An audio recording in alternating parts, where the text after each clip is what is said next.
नमस्कार दोस्तों, स्वागत है आप सभी का exam Guru tips and tricks में। तो गणित के वेरी वेरी इंपॉर्टेंट 25 क्वेश्चंस लेके आ गया हूं गाइज। आपको पता है सारे के सारे प्रीवियस ईयर के क्वेश्चन है और अभी जो हम लोग क्वेश्चन कर रहे हैं ये सारे के सारे जो क्वेश्चन है गाइज, हम लोग जो है जो एएलपी का पेपर हुआ था उसके हम लोग मेंस के पेपर देखने वाले हैं अब, ठीक है। तो क्वेश्चन वही घूम फिर कर ग्रुप डी में आएगा, आपको पता है ना। तो एएलपी का मेंस का पेपर होने वाला है, ठीक है। तो बहुत ही अच्छे से इसको दीजिएगा, है ना। और स्पीड में मेन क्या है, स्पीड में अगर आप 22 प्लस स्कोर कर रहे हैं दैट मींस आपकी तैयारी बहुत ही अच्छी है, आप इसको आराम से फोड़ देंगे इन टर्म्स ऑफ मैथ्स। तो आइए शुरू करते हैं आज का सेशन, लेकिन उसके पहले एक इंफॉर्मेशन है। इंफॉर्मेशन क्या है कि जब एनटीपीसी की परीक्षा शुरू हो रही थी तब हम लोगों ने इस पीडीएफ को रोल आउट किया था। क्या था ये पीडीएफ? 500 क्वेश्चन का मैथ्स का एक पीडीएफ था। Let me tell you guys, more than 70% of the questions जो कि एनटीपीसी में पूछे गए हैं वो इसी पीडीएफ से हैं, ठीक है। तो अगर आप ग्रुप डी के लिए परचेस करना चाहते हैं तो आप इसको परचेस कर सकते हैं, बहुत ही नॉमिनल चार्जेस रखे गए हैं, डिस्क्रिप्शन में लिंक है। तो आइए गाइस शुरू करते हैं आज का सेशन। पहला क्वेश्चन आपके सामने, जब किसी संख्या के 3 गुने से 16 घटाया जाता है तो परिमाण 8 प्राप्त होता है। मूल संख्या का घन कितना होगा? लेट्स से वो नंबर है x। तो बोल रहा है यदि जब किसी संख्या के 3 गुने से मतलब 3x से 16 घटाया जाता है तो परिणाम 8 होता है। इसका मतलब 3x इज इक्वल टू क्या हो जाएगा? 24। तो x इज इक्वल टू कितना हो जाएगा? 8 हो जाएगा। और यहां क्या बोला है, मूल संख्या क्या हो गया है? मूल संख्या हो गया आपका 8, उसका घन 8 का क्यूब कितना होता है? 512। विच ऑप्शन? ऑप्शन नंबर, ठीक है। बड़े नेक्स्ट क्वेश्चन में आइए। वह छोटी से छोटी संख्या ज्ञात कीजिए जिसे 28 से गुना करने पर प्राप्त संख्या वर्ग में होगी। वह छोटी से छोटी संख्या ज्ञात कीजिए जिसे 28 से गुना करने पर। तो 28 से यहां सबसे अब छोटा ऑप्शन क्या है? 2 है। 2 करो तो कितना होता है? 56 क्या होता है? नहीं। मल्टीप्लाई बाय 4 करो, यहां पर 4 है। 56 और 56 100 और 112 क्या होता है? नहीं। 7 करो तो 28 इंटू 7 कितना होता है?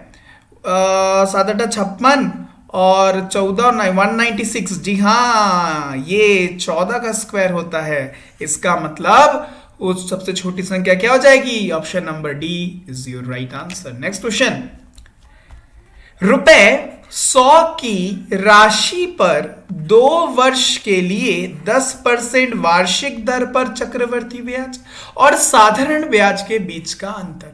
10% का रेट है, 2 वर्ष की कहानी है। आपको पता है अंतर क्या होगा? कंपाउंड इंटरेस्ट और सिंपल इंटरेस्ट। चक्रवृद्धि ब्याज और साधारण ब्याज का अंतर क्या होगा? रेट का स्क्वायर बटे 100, मतलब 10 का स्क्वायर 100/100 मतलब 1% होगा। और 100 का 1% क्या होता है? 1 रुपए ही होता है। तो option number A will be your right answer. Next question देखते हैं। 21 22 22 23 23 24 24 24 का बहुलक ज्ञात कीजिए। जो सबसे अधिक बार इस सीरीज में आया है उसी को जो है हम लोग बहुलक बोलेंगे। क्या बोलेंगे? मॉड बोलेंगे। तो यहां देखो 21 एक ही बार है, कट। 22 2 बार है, 23 2 बार है, कट कट। 24 3 बार है। 24 24 24 बहुलक। Option number D 24 is your right answer. Next question, sec 30 plus cos 30 की वैल्यू निकालो। तो आप सेक 30 को क्या लिख सकते हो? कॉस 30 1/cos 30 प्लस कॉस 30 लिख सकते हो। अरे हाँ कि ना, है ना। साइन कॉस 10 कॉसेक सेक, ठीक है। और 1/cos 30, तो cos 30 की वैल्यू क्या होती है? cos 30 √3/2, so 1/√3/2 plus √3/2 is it. तो ये क्या हो जाएगा? ये ऊपर चला जाएगा 2/√3 प्लस √3/2। एलसीएम ले लो, 2√3 इज योर एलसीएम। तो 3 है तो 2 दुगुनी 4, ये 2 है, 3 √3 3 दैट मीन्स 7/2√3। अब यहां पर रैशनलाइज कर दो, √3 इंटू √3 से मल्टीप्लाई कर दो ऊपर नीचे, तो 7√3 बटे 6. Do we have any option 7√3 by 6? Yes, we have option number C will be our right answer. बढ़ते हैं नेक्स्ट क्वेश्चन में. 110 के 110% के 10% का मान ज्ञात करिए.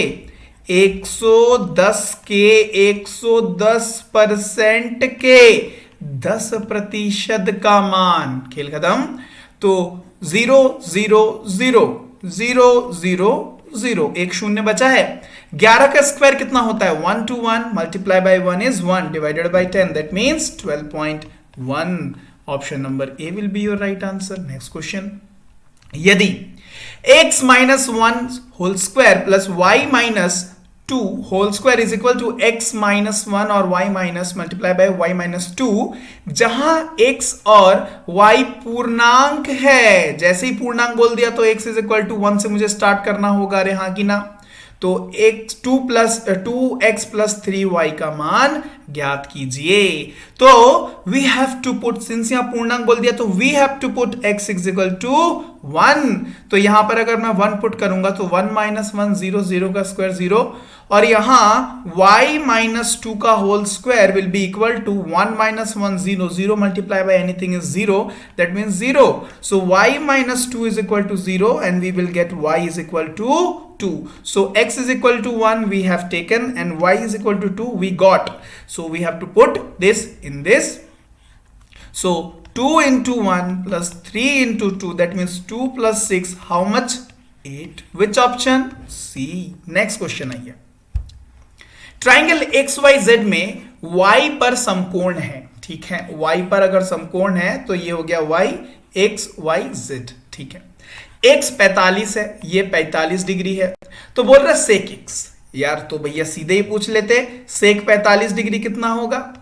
तो सेक 45 मतलब 1 बाई cos x, cos 45, और आपको पता है cos 45 कितना होता है? 1 बाई √2, मतलब 1 upon 1 by √2 which is equal to √2. Which option? Option number D will be your right answer. Next question देखते हैं.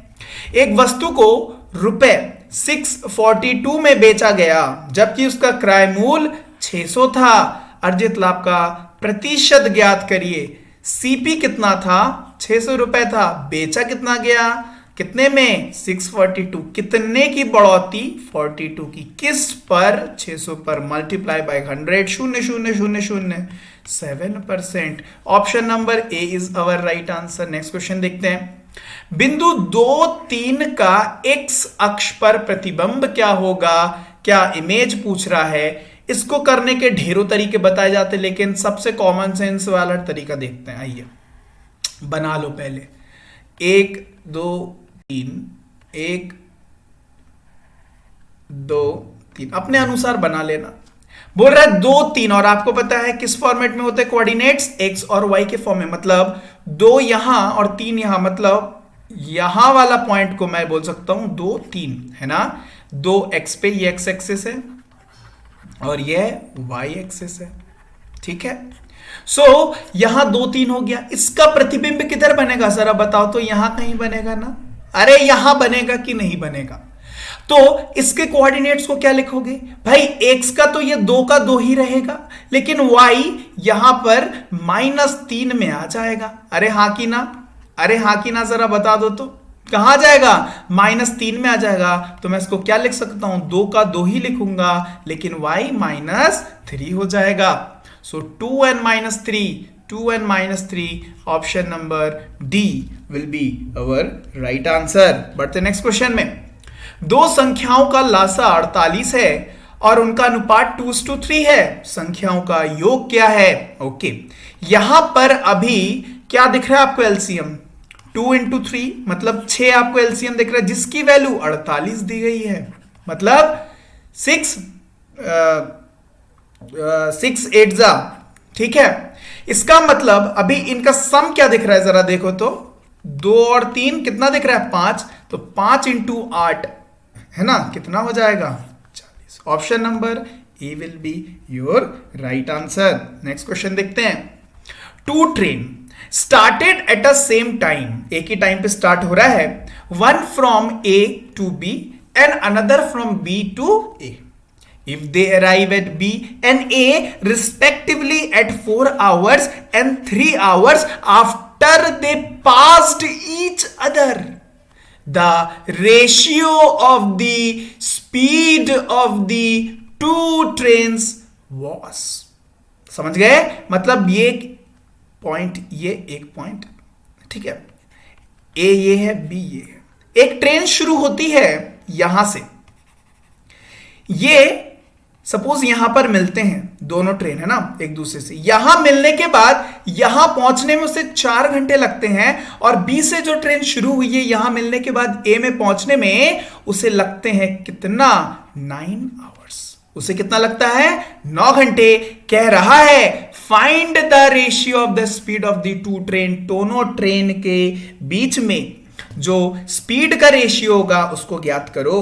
ठीक है, तो हमेशा एक फॉर्मूला याद रखना, काम खत्म हो जाएगा। Speed of first A and speed of B किसके बराबर होता है, under root of T B by T A, train B का जो टाइम और टी ए का जो टाइम जो पहुंचने में लगा मिलने के बाद, और वही यहां पर मेंशन है। अरे हाँ कि ना? So S A by S B will be equal to, guys कितना हो जाएगा बता दो तो, 9/4, that means 3/2, that means 3:2। Which option? Option number B will be your right answer. बढ़ते नेक्स्ट क्वेश्चन में। उस घन की विकर्ण की लंबाई ज्ञात कीजिए जिसकी भुजा 3 सेंटीमीटर है। तो आपको पता है विकर्ण क्या हो जाएगा, क्या हो जाएगा, a√3, और उसकी भुजा क्या है, a की वैल्यू कितनी दी गई है, 3। So diagonal will be equal to 3√3। Easy question था। चलिए नेक्स्ट क्वेश्चन देखते हैं। ए और बी किसी काम को 12 दिनों में कर सकते हैं, बी और सी इसी काम को 15 दिनों में कर सकते हैं, जबकि ए और सी 36 दिनों में कर सकते हैं। तीनों मिलकर उसी काम को कितने दिनों में पूर्ण करेंगे? ए और बी किसी काम को मिलकर 12 दिनों में, बी और सी मिलकर उसी काम को 15 दिनों में, और ए और सी मिलकर उसी काम को 36 दिनों में। Let us take one LCM, है ना, कैन वी? सो यहां मैं ले लूं 180, तो ये कितनी बार जाएगा, 15 बार जाएगा। ये कितनी बार जाएगा, 12 बार जाएगा, है ना, 12 बार। ठीक है, ये कितनी बार, 5 बार। अब यहां देखो, अगर मैं यहां बात करूं 15, 12 और 5, इन तीनों को अगर मैं जोड़ता हूं तो जरा देखो क्या हो रहा है यहां पर, 20 और ये 32। ये 32 क्या आया हुआ है, 2 बार ए है, 2 बार बी है और 2 बार सी है। मतलब twice of A plus B plus C आया हुआ है। That means A plus B plus C only. Efficiency कितना होगा, 32/2, दैट मीन्स 16 होगा। टोटल काम 180 करना था with the efficiency of 16, that means we will required how much, how many days, 11.25 दिन। Option number B will be our right answer. बढ़ते next question में।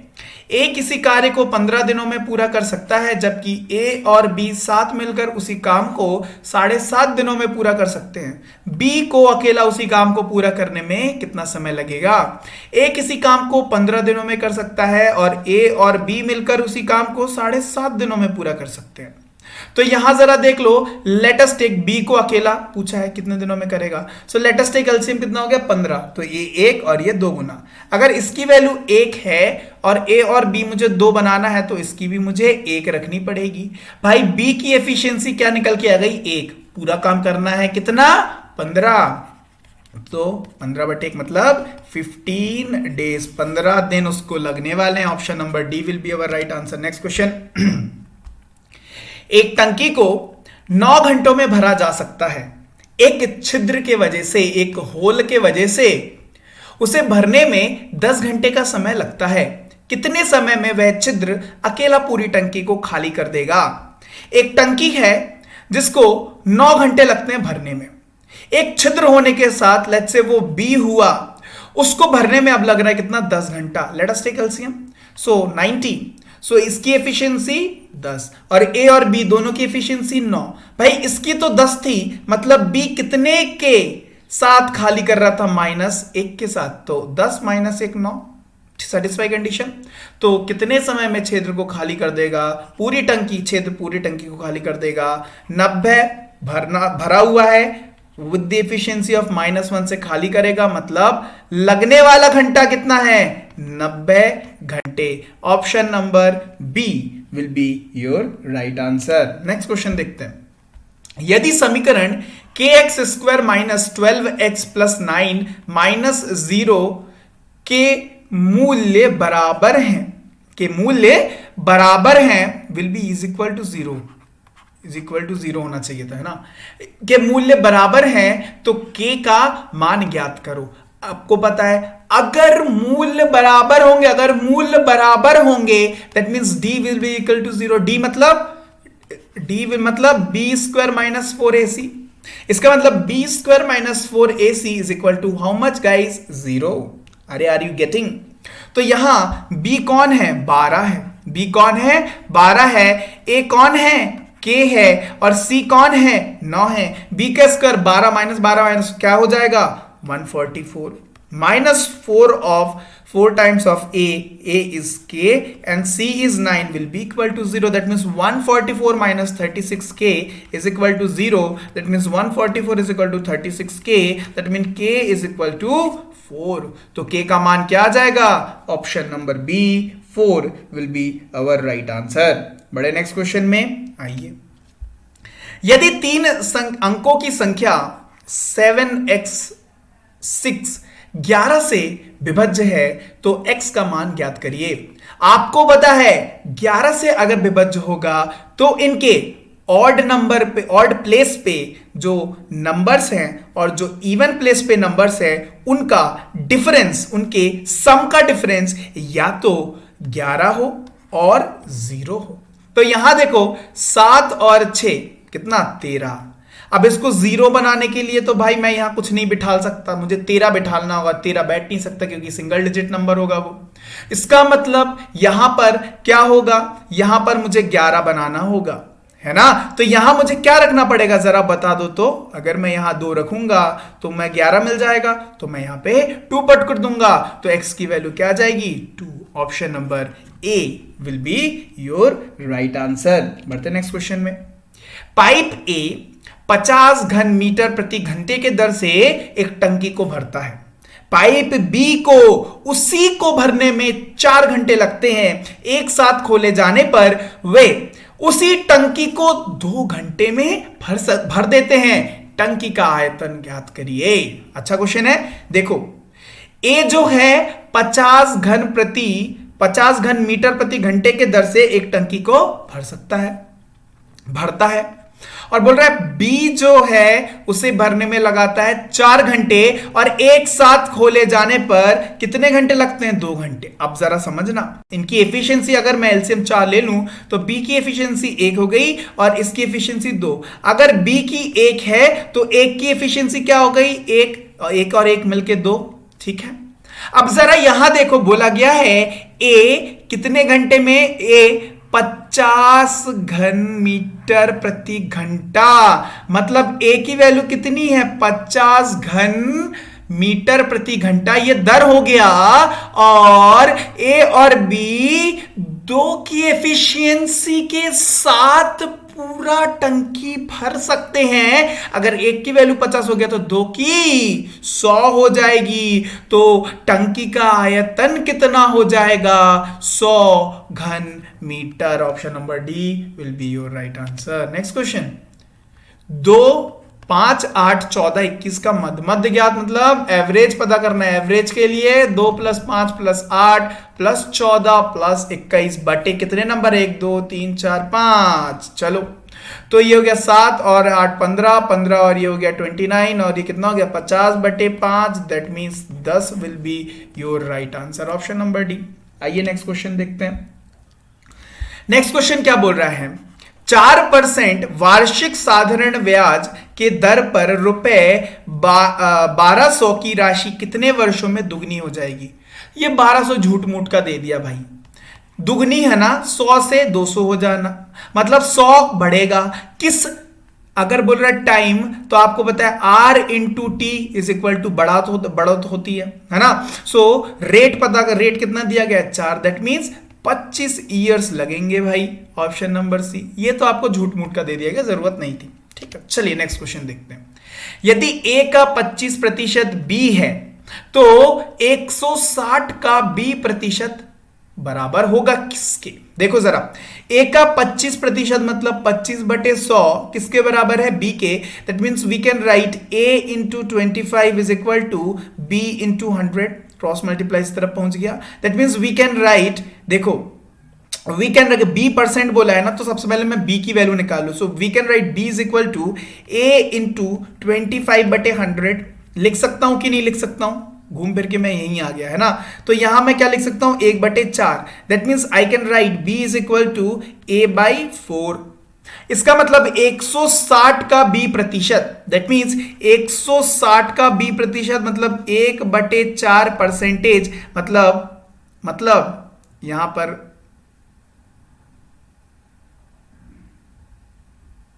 One second, सही चल रहा है ना? b% मतलब ओके वन थिंग। अब यहां जरा देखो, a/4 मतलब क्या दिख रहा है आपको? 25%। 1/4 कितना होता है? 25%। अरे हाँ की ना। तो मैं इसको क्या लिख सकता हूं कि b is equal to a का 25%। लिख सकता हूं कि नहीं लिख सकता हूं? जरा बता दो तो। लिख सकता हूं कि नहीं लिख सकता हूं? 25% ऑफ ए लिख सकता हूं ना। इसका मतलब यहां बोल रहा है 160 का b%। दैट मीन्स 160 का b%, और b% b की वैल्यू ये है, तो 25% ऑफ ए ये लिखा जा सकता है कि नहीं लिखा जा सकता है? 1/4 करूंगा तो कितना आ जाएगा? 40। सो 40%, इसका ये एक और परसेंटेज लग जाएगा, तो 40% ऑफ ए का 40%। ऑप्शन नंबर, ठीक है। बड़े नेक्स्ट क्वेश्चन में आइए। 5 वर्ष पहले रोहन के पिता की आयु रोहन की आयु की 8 गुनी थी। कितने वर्ष पहले? 5 वर्ष पहले। 5 वर्ष बाद रोहन के पिता की आयु और रोहन की आयु का अनुपात 10:3 हो जाता है। तो रोहन का वर्तमान आयु क्या है? 5 वर्ष पहले रोहन और उसके फादर, ठीक है, रोहन और फादर, ये फादर और ये रोहन, क्या था? 8 गुना था। रोहन अगर 1 हुआ तो उसके पिताजी 8 होंगे। कितने साल पहले? 5 वर्ष पहले। आगे देखते हैं। 5 वर्ष बाद क्या रेशियो जा रहा है? 10:3। मतलब 5 वर्ष पहले जो उनका बीच में एज डिफरेंस था, जो कि कितने का दिख रहा है? 7। 5 वर्ष बाद भी यही होना चाहिए। क्या दिख रहा है? 7। अरे वाह, दोनों सेम है। इसका मतलब 1 से 3 मतलब 2 की बढ़ोतरी, लेकिन यहां -5 से +5 मतलब 10, 2 मतलब 10, 1 मतलब 5। किसका पूछ रहा है? रोहन का वर्तमान। तो 5 साल पहले अगर 1 था और 1 मतलब क्या है? 5, तो मतलब 5 साल पहले 5 था। प्रेजेंट में आने के लिए +5 कर दूं तो रोहन की वर्तमान आयु कितनी हो गई? 10 वर्ष हो गई। Option number B will be our right answer. Next question देखते हैं गाइस। इंजन में खराबी के कारण एक एक्सप्रेस ट्रेन अपनी सामान्य चाल से 9/10 चाल से चलती है और 2:28 PM के बजाय कितने बजे पहुंचती है? 2:34 PM पर पहुंचती है। उसने किस समय चलना शुरू किया था? अब देखो, अगर मैं बात करूं सामान्य और वर्तमान की, सामान्य और वर्तमान की, तो गति का रेशियो क्या दिया गया? जरा बता दो तो। गति का रेशियो 9:10 दिया गया है। तो गति का उल्टा क्या होता है? समय होता है। तो समय का रेशियो क्या दिया गया है गाइस? जरा बता दो। 10:9 हो जाएगा। अरे हाँ की ना, जरा बताओ। और यहां देखो कितने का डिफरेंस आ रहा है? 6 मिनट का। तो यहां देखो 1 की वैल्यू क्या है? 6 मिनट है। और अगर 1 की वैल्यू 6 मिनट है तो 10 की वैल्यू क्या हो जाएगी? 60 मिनट हो जाएगी। अरे हाँ की ना, तो पहुंच कितने बजे रही है? 2:34 पर 1 घंटा माइनस कर लो भाई, उतने बजे वो छूटी होगी, चलना शुरू की होगी, 1 घंटा माइनस कर दो, सो 1:34 पे उसने चलना शुरू किया। तो option number A will be your right answer. Next question देखते हैं। रुपए 10,000 की राशि पर, रुपए 10,000 की राशि पर 10% वार्षिक दर पर 1 वर्ष के लिए चक्रवृद्धि और अर्धवार्षिक चक्रवृद्धि गणना किए जाने प्राप्त चक्रवर्ती ब्याज की राशियों के बीच में अंतर क्या होगा, ज्ञात करो भैया। तो 1 साल में चक्रवृद्धि और साधारण ब्याज दोनों समान ही होते हैं। अरे हाँ कि ना, मतलब 1 वर्ष में चक्रवर्ती ब्याज पर कितना होगा? 10% होगा। लेकिन अगर ये वार्षिक दिया गया ना, 10% एनुअल दिया गया है ना, लेकिन अगर मैं बात करूं अर्धवार्षिक, अगर मैं अर्धवार्षिक चक्रवृद्धि बात करूं तो इसको मुझे 2 टुकड़ों में बांटना होगा, 5 और 5, 5 और 5। लेकिन इस 5 का नेक्स्ट में भी कुछ रेशियो जाएगा, कुछ इसका परसेंटेज जाएगा, तो कितना जाएगा? 25/100 कर दो। अरे हाँ कि ना, तो 2 बार में 5-5 के हिसाब से तो होने वाला 10.25 हो जाएगा। डिफरेंस कितना दिख रहा है? 0.25 का। सो 0.25% ऑफ 10,000 ही पूछ रहा है। 1% कितना होगा जरा देख लो तो, 1% होगा 100 और 25% मतलब देखो 0.25 मैंने ये निकाल दिया है। सो अब बचा क्या? इसका 1/4। दैट मीन्स कितना होगा? 25 रुपया। हमारा ऑप्शन नंबर सी हो जाएगा। Option number C will be our right answer. तो गाइस ये थे आज के 25 question. I hope you enjoyed the session. If you do so, then hit the like button, share this video as much as you can. और देखिए मैं video continue ला रहा हूं, आप इस वीडियो को कंटिन्यू देखते चलो, आपको पीडीएफ भी रेगुलर मिल रहा है, समथिंग आपके अनुकूल हो रहा है, everything is according to you. ठीक है, तो गाइज वीडियो को शेयर करो, ठीक है। और बहुत अच्छी बात है अगर आप कंसिस्टेंट हो अपने परफॉर्मेंस पे, और परफॉर्मेंस पे नहीं बोलूंगा, वीडियो में अगर आप कंसिस्टेंट हो तो परफॉर्मेंस आपकी जरूर इंक्रीमेंट होगा, जरूर आपका परफॉर्मेंस बढ़ेगा, ये आपको भी पता है, क्योंकि घूम फिर के क्वेश्चन यही आना है। ठीक है, तो गाइज फिर मिलते हैं आपसे नेक्स्ट वीडियो में। पीडीएफ परचेस करना हो तो परचेस कर लीजिएगा। तो फिर मिलते हैं, डिस्क्रिप्शन में लिंक है। तो फिर मिलते हैं आपसे नेक्स्ट वीडियो में, तब तक के लिए bye bye and have a nice day.